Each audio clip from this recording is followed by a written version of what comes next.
Welcome to Liberty Bugle. Recently, China's Foreign Ministry spokesperson, Wang Wenbin, called for peace talks between Russia and Ukraine, citing the importance of resolving conflicts through dialogue and diplomacy.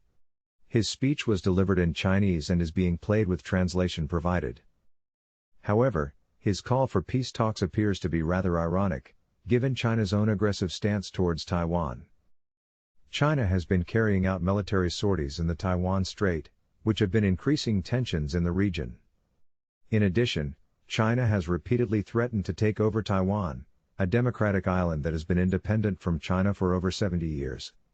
This belligerent stance towards Taiwan is in direct contradiction to China's calls for peaceful resolution of conflicts.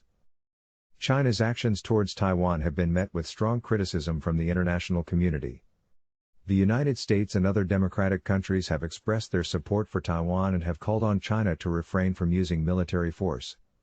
The international community's condemnation of China's actions highlights the hypocrisy of China's calls for peace talks between Russia and Ukraine. China's Foreign Ministry spokesperson's call for peace talks between Russia and Ukraine is ironic, given China's aggressive stance towards Taiwan and its apparent willingness to use force to achieve its territorial ambitions. The international community's criticism of China's actions highlights the need for China to align its words with its actions and respect the principles of peaceful resolution of conflicts. But the alignment of words and actions might also be said for Western leaders. What do our leaders actually stand for anyway? Ensuring a peaceful society in which its citizens can be productive and enjoy the fruits of their labor? Or do our leaders only look for an opportunity where they can profit from the conflict of the day? The ongoing conflict between Russia and Ukraine has been a source of great tension in the international community for the past year. While there's China's recent call for peace negotiations, there has been a noticeable lack of such calls from Western leaders. Instead, these leaders seem to be aggressively promoting military conflict, which raises the question of why this is the case and whose interests they think they're serving.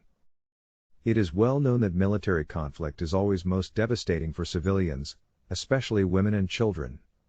The war in eastern Ukraine has been no exception, with countless civilians being killed or displaced from their homes, their lives forever changed. It would seem only logical that calls for peace negotiations should be the priority for leaders in the international community. The possible reason for the lack of calls for peace negotiations from Western leaders is the influence of geopolitical interests. Russia is a powerful player in international politics, and its actions in Ukraine have been seen as an attempt to exert its influence in the region.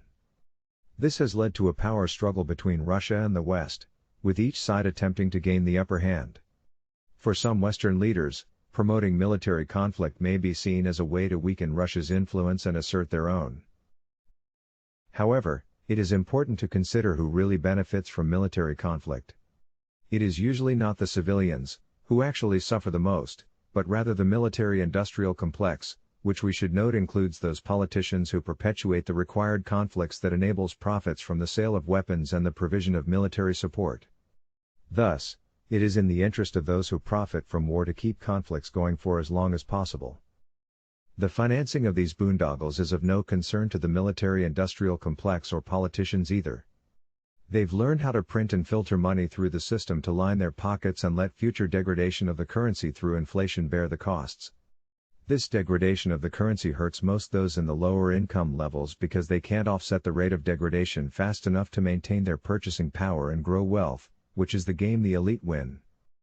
In conclusion, the lack of calls for peace negotiations from Western leaders in the conflict between Russia and Ukraine is not just concerning, it's disgusting. And it's insulting to those who bear the real costs of their folly. The devastating impact of military conflict on civilians should be the primary concern, and promoting a peaceful resolution to the conflict should be the priority that isn't removed from the negotiating table. But it isn't. Western leaders largely view civilians as expendable pawns in their constant quest for power. Ultimately, it is the civilians who suffer the most in times of war, while those who profit from war continue to do so, also at the expense of civilians who unwittingly become poorer and poorer. Thanks for listening. If you like this content, please share it to share the vision, click the like button, subscribe, and ring the bell.